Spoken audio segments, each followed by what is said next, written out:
The blade goes into my back before I even hear him move. I feel it slide in slow, almost gentle, like he wants me to understand exactly what's happening while it happens. Then the crowd roars, and I realize they think it's part of the ceremony. 10,000 people are watching. Banners with the Talon Company crest snap in the wind above the platform, and the man driving a dagger into my spine is smiling for the cameras while he does it.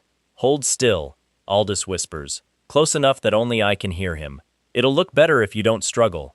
That's when I understand. This was never a sealing ceremony. This is an execution with better lighting. He shoves me off the platform, and I fall toward the Hollow Maw, the biggest fracture zone on the continent. A wound in the world that has swallowed 100 wardens whole and given almost nothing back. I'm Anchor Class. Lowest rank in the Warden Order. The kind of soldier nobody writes songs about. Turns out that's exactly why they picked me. Anchor Class Wardens can survive inside a fracture long enough to stabilize it. Long enough for someone else, someone with a Sealer Class talent, to walk in behind them and take all the credit. Long enough to die so somebody else can become a legend. I hit the black water at the bottom of the maw, and something the size of a cathedral opens its eyes.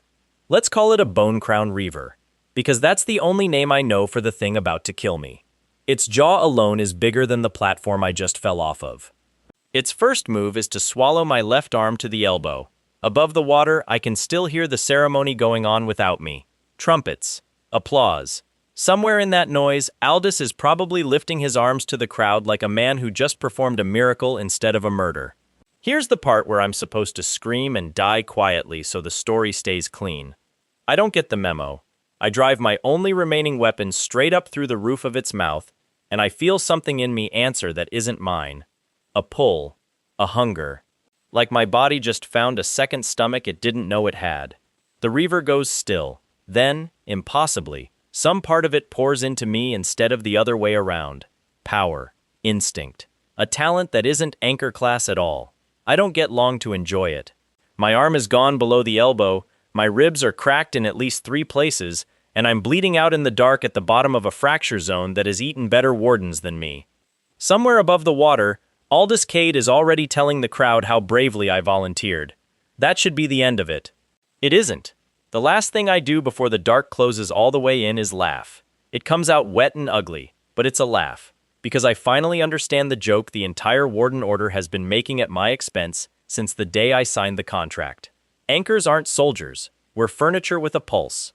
Something old and patient stirs beneath the Reaver's corpse, at the very bottom of the Hollow Maw. A presence that's been trapped down here longer than the Warden Order has existed, watching anchors die in this exact spot for generations. A voice that isn't quite a voice says one sentence into the dark. "You're angry enough? Good. Do it properly this time." The world goes white, and I stop dying. I start falling backward through my own life instead. I wake up gasping in a bed too small for me, in a dorm room I haven't lived in for 3 years, in a body that hasn't been stabbed yet. The calendar on the wall shows a date I recognize instantly, because it's the worst one of my life. Recruitment Day. The day I first met Aldous Kade and signed away 3 years I didn't know I only had one shot at living. My hands are shaking, and not from fear. There's a black mark curling around my left wrist that wasn't there an hour ago in whatever life I just left. One single tally line, small and precise, like the first entry in a ledger nobody asked me to open. I don't know what it means yet. I know exactly what it feels like something in me is still hungry. Here's what you need to know about the world I live in. 10 years ago, the sky tore open in 6 places at once. We call the tiers fracture zones. Monsters pour out of them. We call those warped. And if a fracture isn't stabilized, it grows until it swallows a city whole. The people who fight the warped are wardens. Get ranked high enough and you're rich, famous, worshipped.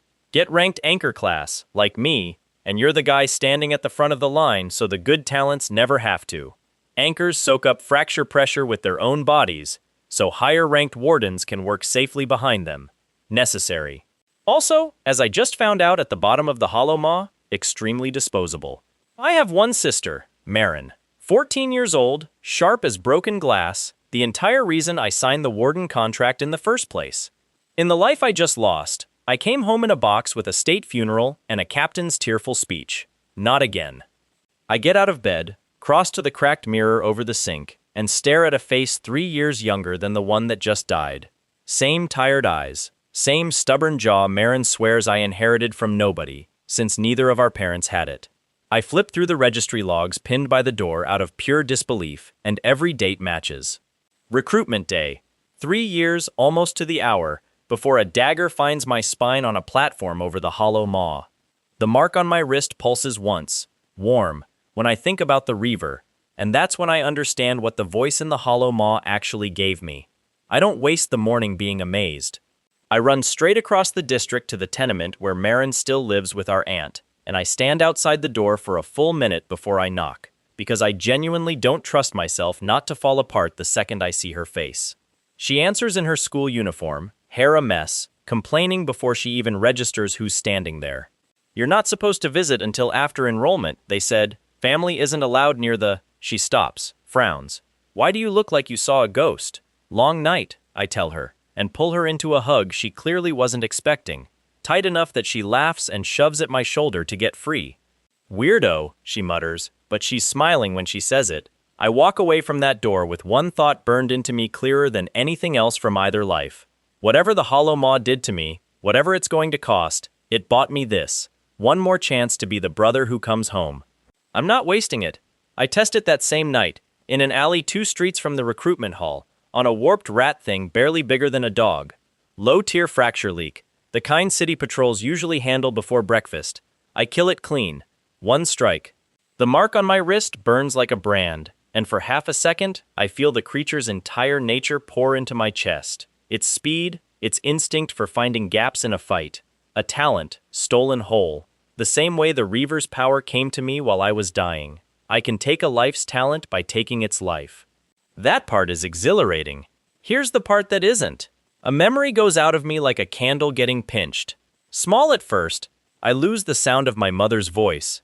Gone. Just like that, replaced with fog where a whole afternoon used to be. I stand in that alley a long time, shaking, because now I understand the price. Every talent I harvest costs me a piece of my own life to pay for it. The voice in the hollow never mentioned that part. I test the limit twice more over the next week. Careful, controlled. I learn a warped without a real talent. Feral animals, mindless things, gives me nothing at all. Only creatures with a class nature feed the mark. Only kills I land myself. And whatever talent I already carry, I can't take twice. The mark simply refuses a second copy. That last part matters more than I expect. It means every kill has to count. It means I can't just grind the same easy target for safety. The third test almost breaks me in a different way. I corner what I think is a warped scout near the canal. Small, fast, hiding in the reeds. And I'm 1 heartbeat from ending it when it screams a word instead of a snarl. A name. A child's name. Called out toward a mother somewhere in the dark. Because it isn't a warped at all. It's a scared kid who wandered too close to a leak and got mistaken for prey by every patrol that's passed this block tonight. I lower my blade so fast I nearly drop it, and I get the kid back to his street before curfew, and I don't sleep at all afterward. The harvest doesn't care what I feed it. That part's entirely on me. I add a second rule to my promise that same night. The mark only eats what actually deserves it. The last thing I learn, almost by accident, is the part that scares me most. A month later, City Patrol corners a class deserter, a former striker-gone bandit, robbing merchants on the Western Road, and I'm the one who ends the fight when he goes for a hostage instead of surrendering. The mark burns exactly like it does for a warped. A tally line. A talent. A memory gone. It isn't only monsters that feed the ledger. Anyone with a class, anyone with a talent worth stealing, pays the same price if I'm the one who kills them. I don't know it yet, but that single fact is going to matter more than anything else I learned this year. I could stop right here, play it safe, climb the ranks the slow, honest way, and hope Aldous never gets the chance to shove me into a fracture again. Except I already know exactly how this story ends if I do that. I've already lived it once, so I make myself a promise instead. I'll spend memories like currency, but only on purpose, only on talents that matter, and never, never, anything that touches Marin. I have 3 years until the Hollow Maw ceremony. Last time, I spent them being useful and disposable. This time, I spend them becoming a weapon nobody sees coming. Talon Company recruitment goes exactly like I remember, right up until it doesn't.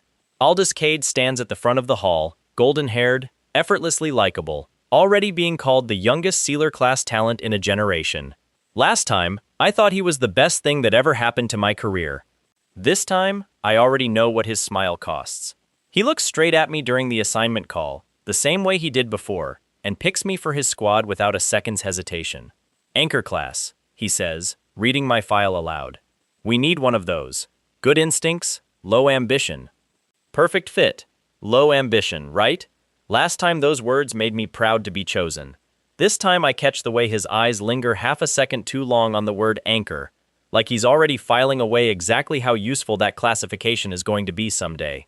I take the assignment anyway. Staying close to Aldous is the only way I get to watch him, learn who's really pulling his strings, and make sure this time I'm not the only one who ends up bleeding. Our healer introduces herself next. Isolde Farrow. Quiet, precise, the kind of person who checks the exits in a room before she checks anything else. Last time, I never had a real conversation with her before I died. This time, something about the careful way she avoids Aldous's eyes tells me she's already watching him too. There's a third face in the lineup I don't remember from my first life at all. A broad-shouldered striker-class recruit named Torin Vask. Loud where Isolde is quiet, the kind of blunt honest that makes officers nervous. Word around the barracks is he transferred in after his hometown got swallowed by an unsealed leak 2 years back, the kind of loss that could have made him bitter and somehow just made him louder instead. He claps me on the shoulder hard enough to stagger me. Anchor, huh? Torin says, grinning. Somebody's got to keep the rest of us alive while we get the medals. No offense. None taken, I tell him, and mean it more than he knows. First mission is a low-tier fracture leak on the Eastern District wall, the kind of job that's supposed to be simple. I already know exactly where the warped is going to break through, because I fought this exact leak in my old life and it went badly. This time I'm standing in the right spot before it happens. The breach opens, a pack of Rustfang stalkers pours through, and I move like I've done this 100 times. Because I have. Aldous's squad watches me drop 3 warped before anyone else lands a hit. Anchor class, Torin mutters behind me, grinning wider. Since when do anchors move like that? I shrug it off in the moment. Inside, my heart is pounding for a different reason. I'm not supposed to be good yet. Good gets noticed, and noticed is dangerous when the person doing the noticing already has a use in mind for you. That night I go hunting alone, off the books, for a specific warped I remember killing a teammate 3 years from now, if nobody stops it early. A marrow-wisp, fast, nearly invisible in low light, nesting near the old aqueduct. I find it. I kill it. The mark on my wrist gains a second tally line, and this time the cost is smaller. A birthday I can't quite place anymore. A year I know happened but can't picture. I tell myself it's a fair trade. 2 weeks later, the Warden Order runs its quarterly rank assessment. The exam that decides whether an anchor stays an anchor or gets pushed towards something worse. A council examiner named Regressor runs the trials with a clipboard and a face that never once looks impressed. I already know what happens if I perform the way I actually can. Anchors who test too high get flagged for specialized deployment, which is council language for exactly the kind of platform I already died on once. So I hold back on purpose, miss throws I could land blind, let a training dummy clip me twice for show. It's the hardest kind of losing I've ever done, losing loud enough that everyone believes it. Torin doesn't. He corners me after, arms crossed, unimpressed in an entirely different way than the examiner. You fought better than that against a leaking wall 3 weeks ago, he says. I was there. Bad day, I tell him, and leave it at that. Sure, he says, clearly not buying it, and lets it go anyway. That's the first moment I decide I might actually trust him with more than a shrug someday. A month after that, a fracture leak on the northern farmland spits out something new. A bladeback courser, built for speed, the kind of warp that outruns every warden sent after it and leaves someone dead before backup arrives. In my old life, it killed a striker-class recruit I never even learned the name of. This time I get there first, alone, before the official response team. The courser very nearly guts me before I land the killing blow, but I land it, and speed pours into my chest like something finally clicking into place in a body that's spent its whole life too slow. The mark gains a 4th line. I lose the memory of learning to swim, I tell myself, again, that it's a fair trade. I'm starting to notice how easily that sentence comes now. Once, and only once, I risk sneaking back to the observation platform above the Hollow Maw at night, just to see if the voice answers again. It doesn't, not in words. But the water goes still the moment I lean over the railing, like something down there recognizes my footsteps, and the mark on my wrist aches in a way that isn't quite pain. Whatever spoke to me while I was dying, whatever old and patient thing answered my rage at the bottom of that fracture, is still down there, still waiting for something. I just don't know what yet. Weeks blur into months. I keep training in public exactly enough to look like a hard-working anchor and no more, and I keep hunting alone exactly enough to get strong without anyone counting how strong. Marin visits the barracks on my days off, complains that I look tired, tells me about school like nothing in the world could possibly be wrong. I let her believe that. It's the one thing about this life I refuse to spend on the harvest. "You're being weird," she tells me over dinner one week, poking my arm like she can diagnose me through touch. Weirder than usual, I mean. Occupational hazard, I say, deadpan. Fighting monsters does that. She doesn't buy it, not fully, but she lets it go the way little sisters learn to let things go when they're scared of the real answer underneath. Some nights I catch myself staring at my own wrist longer than I should, counting lines instead of sleeping. 6 tallies now. 6 talents. I couldn't tell you any more, with certainty, what color the front door of my childhood home was painted, and some nights that scares me more than anything the warden order could throw at me. Torin drags me out drinking after a rough week, insists it's mandatory squad bonding, and spends most of the night complaining about how Sealer-class candidates get all the good gear, while strikers like him get leftover blades. I let him talk. It's easy, uncomplicated, the kind of friendship that doesn't ask what I'm hiding. "You ever notice," he says, 3 drinks in, squinting at me, "you flinch whenever Cade's name comes up? Like actually flinch?" "Long story," I say. "Everyone's got one," he says, and doesn't push, and orders another round instead. I don't tell him how much I need people who don't push. Isolde starts sitting with me during meals not long after. Not exactly friendly, more like she's running calculations. She corrects my field dressings twice without being asked, notices I favor my left side after the Corsair fight I never officially reported, and says nothing about it out loud, which somehow feels louder than if she had. One evening she finally asks the question I've been waiting for. "You're stronger than an anchor should be," she says quietly, not looking up from her food. "I've seen your reports. They don't match what I watched you do on the wall." I could lie. I don't, not fully. "I train at night," I tell her. "Nobody watches an anchor closely enough to notice." "I noticed." She finally looks at me. "Careful who else does." It's not a threat. It's a warning. And something about the way she says it tells me she's speaking from experience. A week later, she catches me limping back from a hunt I never logged, drags me into the infirmary without asking permission, and stitches a gash along my ribs in total silence while I try not to wince. When she finally speaks, it isn't about the wound. "Whatever you're training for," she says, tying off the last stitch, "I hope it's worth what it's costing you. I can see it costing you something. I just can't tell what yet." I don't answer that.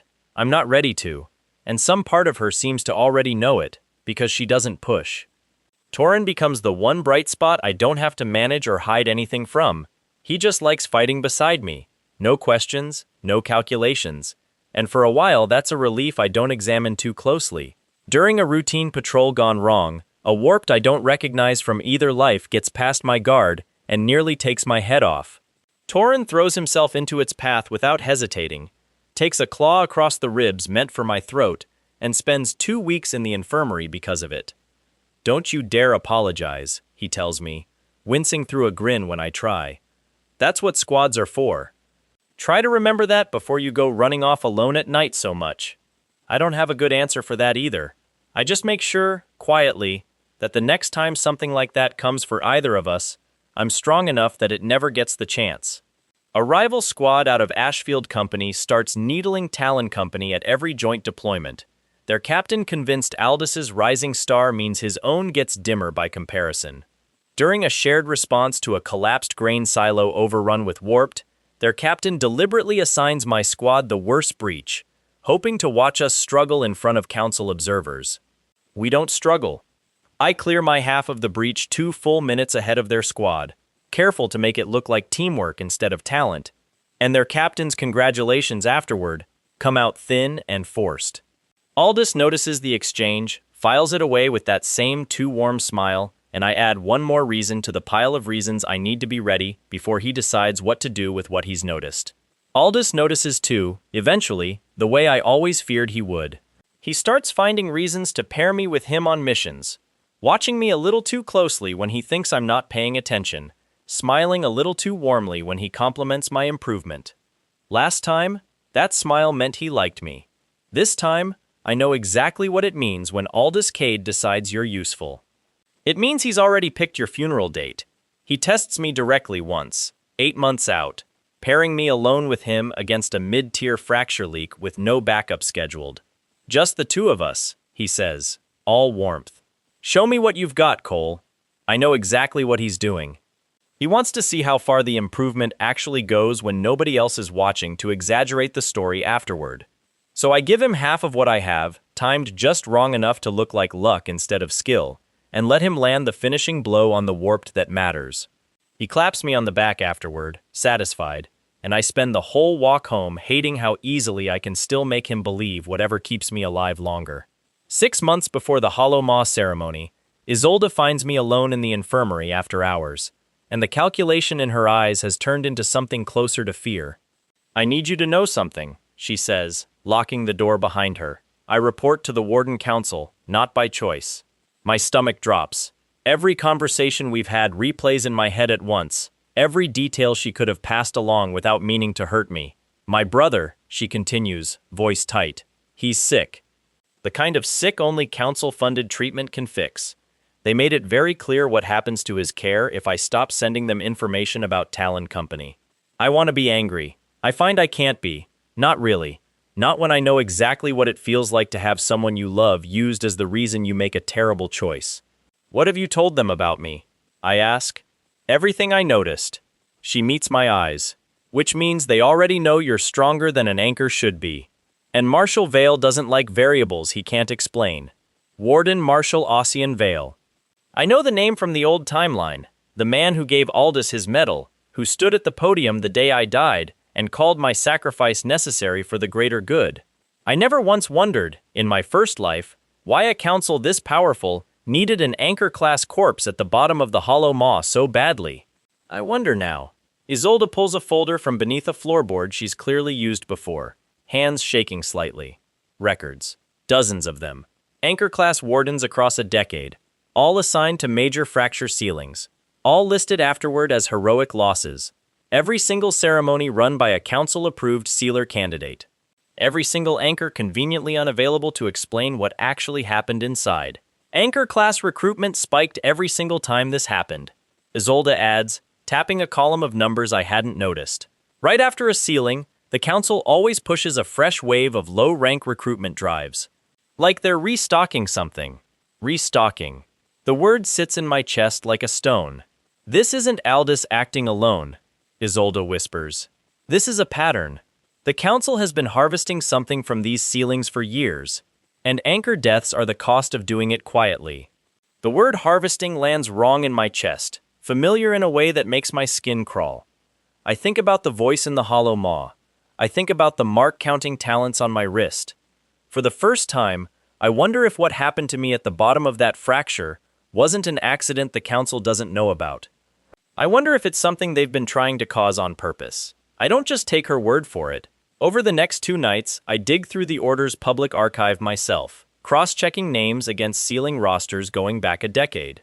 Every anchor Isolde flagged really did vanish from the record the same month their ceremony happened. Not one exception. Whatever this is, it's real, and it's been running a lot longer than 3 years. Isolde takes me to meet one family in person, the last living relative of an anchor named Corin Blake, sealed away at a fracture 3 years before mine ever existed. His widow still keeps his citation on the wall, framed, right next to a letter from the council thanking her for his sacrifice. She doesn't know anything more than that letter tells her. That's the part that guts me. She's spent 3 years grateful to the same system that fed her husband to a fracture and called it an honor. I don't tell her what we suspect, not yet. I don't have proof solid enough to hand her false hope or worse grief on top of what she already carries. There's one more file in Isolde's folder, dated after my death in the old timeline. A name I recognize instantly, because it's the only name in the world that could break me faster than my own. Marin Cole. Status: deceased. Cause: accident. 6 weeks after the Hollow Maw ceremony. The folder falls out of my hands. For a moment I can't hear anything Isolde says next. I'm back at the bottom of the Hollow Maw in the life I already lived, except now I'm not just dying, I'm watching every version of what happened after. A funeral I never got to see, a sister who cried alone in a room I paid rent for and never once got to walk into again. I didn't just lose my own life the first time. I cost Marin hers too, 6 weeks later, and I never even knew to grieve for both of us. In the life I already lived once, I died a hero at the bottom of a fracture zone, and my little sister didn't even get to grieve me for 2 months before someone made sure she couldn't ask the wrong questions either. For one blind second I'm on my feet, already moving toward the door, already deciding Aldous doesn't get to live another day in this timeline either. Isolde grabs my arm hard enough to hurt. If you go after him now, with nothing but rage and half a folder, you hand Vale exactly the excuse he wants, she says. Don't be the reason he wins. I stop. It's the hardest thing I've done since I woke up 3 years younger with a stab wound that hadn't happened yet. For one reckless moment I consider the simplest answer of all. Grab Marin tonight. Leave the city. Disappear somewhere the Warden Order has no reach at all. Isolde watches me consider it like she's already done the same math herself. They'd find you, she says quietly. The Council doesn't lose vessels. They've spent too long building the program to let one just walk away. Running buys you months. Fighting buys you years, maybe. They're not getting her, I say instead, and my voice doesn't sound like mine. Whatever this is, whatever Vale's been building, I'm done being the anchor they sacrificed to keep it running. Isolde studies me for a long moment. Then you're going to need more than a talent from a Rustfang and a Marrow-Wisp, she says. You're going to need something that scares a marshal. She's right, and we both know exactly where to find it. Before we start, she tells me her brother's name for the first time. Dennett. 10 years old, chronic fracture sickness from growing up too close to a leak nobody sealed in time. It's the first thing she's told me that wasn't a calculation. He doesn't know what I've been doing to keep his treatment running, she says. I'd like to keep it that way. You won't have to explain anything, I tell her. Not if we do this right. We start hunting the kind of warped I avoided before. The kind that shows up in old Warden Order records, with a body count instead of a name. Isolde forges just enough of my mission logs to keep the Council blind to what I actually bring back. The first is a grave-bound colossus half buried under the collapsed western quarry. Slow but nearly unkillable. Its stone-plated hide shrugging off 3 of my best strikes before I find the one seam along its spine that actually matters. It very nearly is unkillable, and it very nearly ends me twice before I do. I walk away with a talent for shrugging off damage that should have folded me in half, and a memory of the exact shape of my father's hands, gone like it was never there. The second is a pair of hollow-eyed wisps that hunt in a bonded pack and never lose their prey. Killing one without the other noticing takes me 4 nights of waiting in the dark. I walk away reading intent a half second before it happens, and an entire summer afternoon erased down to a smear of fog. The third is the one that scares me most, not because of the fight, but because of what it costs. A fracture-born wraithcaller nests deep under the old cathedral, a warped that can throw its voice into a dozen shapes at once, and killing it hands me a talent for masking my own presence entirely, invaluable for a fugitive in waiting. The price this time isn't a memory of an event. It's sharper than that. For 3 full days afterward, I can't remember what our mother looked like at all, not even in fragments, and I have to ask Marin to describe her instead of the other way around. She thinks it's a game. I let her keep thinking that. I don't tell Isolde how much that one costs me. I don't tell Torin either, though he starts noticing the far-off look I get after certain missions, and starts covering for me without asking why. You don't have to tell me anything, he says one night, tossing me a ration bar like it's nothing. Just don't die on me before I make Vanguard class. I need someone around to remember I did it first. I laugh, and for a second the weight lifts, and I hate a little bit how much I need that. Aldous almost catches me twice.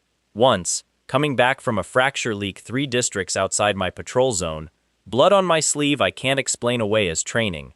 I tell him I got lost chasing a stray warped, He looks at me a beat too long before he smiles and lets it go. "Careful, Cole," he says. "Wouldn't want Talon Company's favorite anchor getting himself killed before the big day." The big day.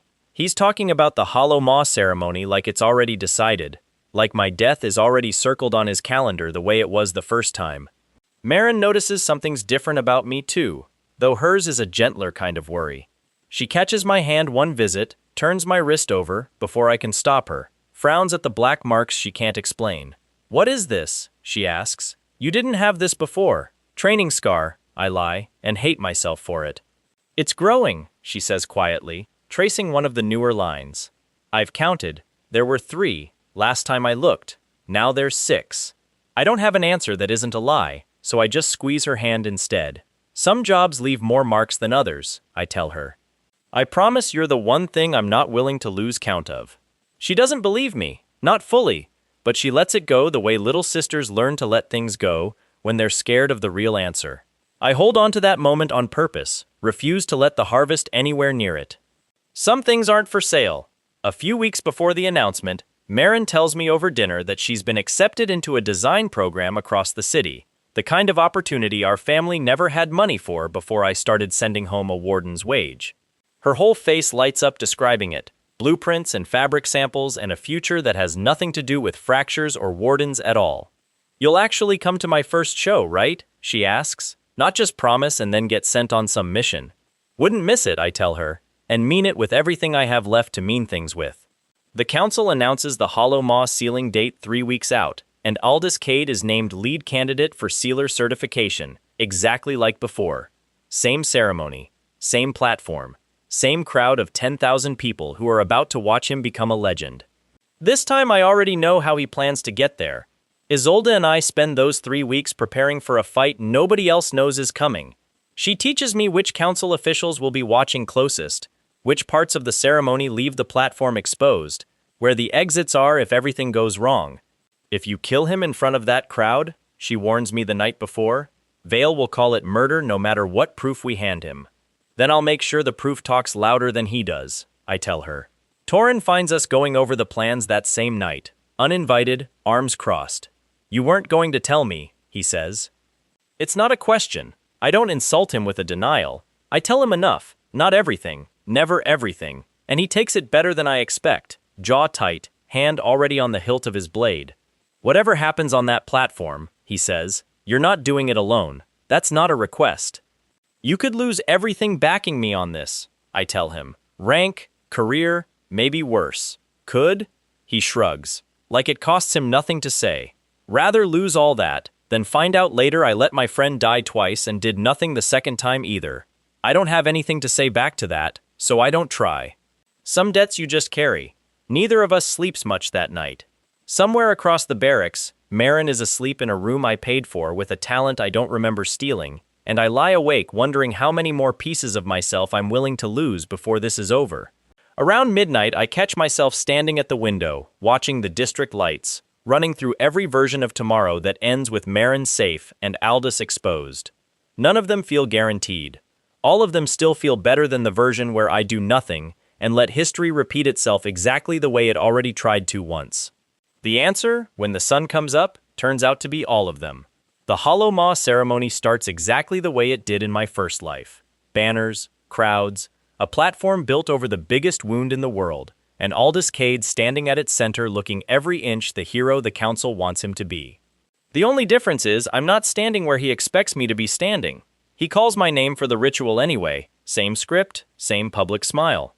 "Rhydan volunteered for this honor," he tells the crowd, and I let him say it, because I want everyone watching when I prove exactly how wrong that sentence is. I walk up to the platform on my own 2 feet, and when he reaches for the dagger this time, I catch his wrist before the blade clears his sleeve. Somewhere in the front rows, a council official half rises from his seat, unsure whether to applaud a twist in the ceremony or call for enforcers. The crowd goes silent in that specific way a crowd goes silent when it realizes it's about to watch something it wasn't invited to see. "Careful," I say, loud enough to carry. Wouldn't want Talon Company's favorite anchor getting himself killed before the big day. His own words, thrown back at him in front of 10,000 witnesses.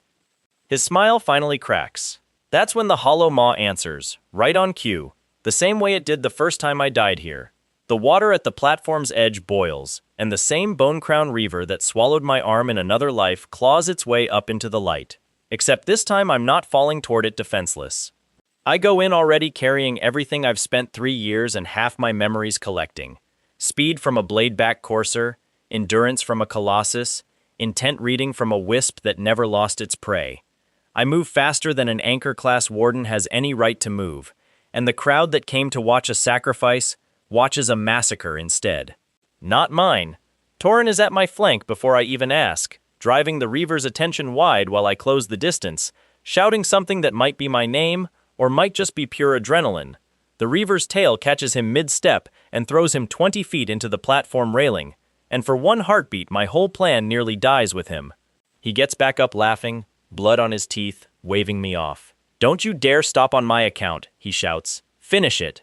Isolde stands at the platform's edge, unshaken, already unrolling the folder that's about to matter more than any blade on this stage, shielding it with her own body when a stray claw rakes the boards beside her. I use the opening Torin bought me and put a bladeback courser's speed into every step, close the last stretch of distance before the Reaver can turn its head back around, and drive everything I have straight through the same soft place under its jaw that killed me the first time. The Reaver goes down in under a minute, and this time I don't just take its power. I let the whole crowd see me do it, let the black mark on my wrist blaze bright enough for 10,000 people to ask what they're looking at. Aldous doesn't wait for an explanation. He draws on me himself, Sealer-class talent flaring gold around his blade, and for one long second the fight everyone came to watch finally becomes the fight I actually wanted. Behind him, I can see 2 council officials arguing over whether to call for enforcers or let the ceremony's chosen candidate finish what he started, and for once nobody in that crowd is looking away. He's fast. He's trained his whole life for exactly this. He's also never once fought someone who already knows every move he's about to make, because I've watched this exact man kill me before. "You should be dead," he snarls, gold light snapping off his blade in 3 quick strikes I've already seen him throw in another lifetime, each one a half-second slower to me than it should be, because I've lived through every one of them before. I dodge the first, take the second on my shoulder, let the third skid off talent-hardened skin that used to belong to a colossus. I tell him. Didn't take. He comes in faster after that, sloppier, rattled in a way the golden boy of the Warden Order has clearly never had to be in his entire charmed life. I take the hit meant for my throat on my forearm instead, feel bone crack, don't care. I close the distance and put every stolen talent I own into a single strike. He goes down hard, and the platform goes dead silent. I stand over him with a blade at his throat, and for one vicious second I want nothing more than to finish it right there in front of everyone who ever called him a hero. Then I think of Isolde's warning, and I think of Marin, and I make myself say the words instead of the killing blow. "Tell them the truth," I say. "Tell them what the anchor sacrifices are really for." He laughs instead, blood on his teeth, and the sound of it is somehow worse than anything he could have said. "You think this was my idea?" he manages. "I'm not the one who designed the ritual, Cole. I'm just the one dressed up pretty enough to sell it." That's when I see it. A mark on his collarbone as his collar shifts, black and precise, the exact shape of the one counting talents on my own wrist. Someone did to Aldous exactly what the voice in the hollow did to me. Someone's been making harvesters on purpose, and using them as weapons long before I ever fell into this fracture.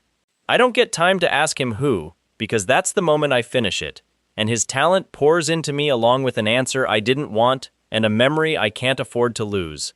For a second I just stand there over his body, ears ringing, arm broken, and feel nothing like the relief I spent 3 years imagining I'd feel. Just the mark on my wrist, heavier now than it's ever been. The crowd doesn't cheer. Nobody knows whether to cheer for the man who just killed the golden boy of the Warden Order in front of 10,000 witnesses, even with proof spilling out of Isolde's folder onto the platform behind me. That uncertainty doesn't last long.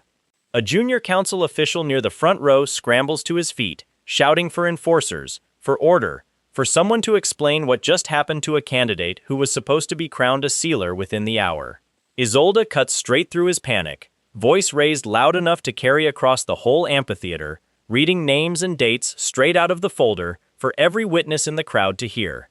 A murmur builds behind her, then a roar. 10,000 voices doing the math on how many heroic losses they've quietly celebrated over the years without asking a single question. A voice cuts through the silence from the top of the amphitheater, calm, unhurried, the kind of calm that only belongs to someone who's never once worried about losing. Warden Marshal Ossian Vale descends the platform stairs alone, unbothered by the dead Reaver, unbothered by his golden candidate bleeding out at my feet, unbothered by 10,000 witnesses watching his entire program collapse in real time. "Do you know what you are, Warden Cole?" he asks, close enough now that only I can hear him clearly. "You're not a survivor, you're a vessel, one of several I've spent a decade trying to grow correctly, and the only one who's ever grown this far off the leash." The mark on my wrist burns like it recognizes him, heavier now than it's ever been, thick with tally lines and thin on memories I'll never get back. "There are protocols for vessels who exceed containment," he continues, and for the first time his calm slips, just slightly, into something almost like respect. "I'd hoped I wouldn't need to use them on you specifically. You're the first one who's ever fought back at every single stage, instead of breaking somewhere convenient." "Then don't," I tell him, blade still in my hand. "You misunderstand." He glances down at Aldous's body without a trace of grief. "He was my second attempt. Adequate, obedient, entirely replaceable. You are the seventh, and the only one who's grown strong enough that killing you outright might cost me more than it's worth." "7, I repeat, and something cold settles in my chest that has nothing to do with my broken arm. "How many of the other 6 are even still alive?" Vale's silence answers that question better than words would have. Torin moves to stand at my shoulder without a word. Isolde doesn't move from the folder she's still holding out like a shield made of paper. Vale smiles, and it's the same practiced warmth Aldous used to wear, which tells me exactly where the golden boy learned it. "It's not really my choice anymore. It's yours. Your sister was collected from her school an hour ago. Quietly, no fuss. She's perfectly safe. For now, wherever the council decides safe means." The world narrows to one point. Every plan Isolde and I built for this day assumed I'd be fighting Aldous and walking away a free man with proof of a conspiracy nobody could ignore. None of it accounted for Marin being a piece on Vale's board before I even reached the platform. "You lay one hand on her," I start, and Vale actually laughs, soft and genuinely amused, unbothered by the blade still bloody in my grip or the crowd still watching every second of this unfold. "I already have several hands on her, Warden Cole. The only question left is how many more talents you're willing to burn out of your own memory trying to get her back, and whether there's enough of yourself left to remember why you wanted to, once you do." He turns and walks back up the stairs like a man who's already won, unhurried, not even bothering to check whether anyone tries to stop him. Because nobody does. Not the enforcers, not the officials, not the crowd still frozen between horror and disbelief. He leaves me standing over a dead captain, a shattered ceremony, and 10,000 witnesses who have no idea the real fight hasn't even started yet. Isolde catches my arm before I can chase him. "Not here," she says, urgent. "Not like this. We need a plan, not a funeral." She's right, and I hate that she's right. Torin limps up beside us, one arm hanging wrong, jaw set, and doesn't say anything about it. "Whatever you're about to do," he says, "count me in before you finish that sentence."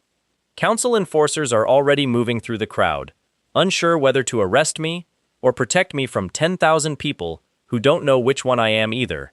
Isolde grabs a side exit she scouted 3 weeks ago for exactly this possibility, and we're moving before anyone official decides how this ends. We cut through back alleys I used to patrol as an anchor nobody looked at twice, past shop fronts just opening for the morning, ordinary people who have no idea the entire Warden Order just fractured behind them. Every step takes me further from a life I spent 3 years rebuilding, and closer to one I have no map for at all. Isolde's already thinking 2 moves ahead, murmuring about safe houses and how long Dennett's current treatment will hold without her checking in. Torin just keeps pace beside me, favoring his bad arm, refusing to slow down. Neither of them asked to be fugitives. Neither of them is turning back either. I look down at the mark on my wrist, thick with tally lines, thinner on memories than I want to admit, and I think about a girl who used to catch my hand and ask what happened to me. The one thing about my old life the harvest was never allowed to touch. Vale just made sure I'd spend every talent I have left to keep that promise. 3 years ago, I died at the bottom of this exact fracture because I was disposable enough to sacrifice. Today I killed the man who threw me in front of the entire Warden Order, and it still wasn't enough to save the one person I actually came back for. The council I bled for just took my sister as collateral, and the only way through them now is straight through everything they've built. I think about the 6 other vessels Vale wouldn't name, about Corin Blake's widow still keeping a citation on her wall, about a mark on my wrist that's already taken more of me than I can count anymore. None of that stops me. If anything, it just tells me exactly how many people are still waiting for someone to finally say no. I sheath my blade, turn my back on the crowd still staring at me like I'm either a hero or a monster, and start walking toward wherever Vale's people have taken Marin, a fugitive of the order I served, hunting a marshal who's just declared open war on the only family I have left. Smash that like button if you want to see me burn the whole council to the ground in Chapter 2.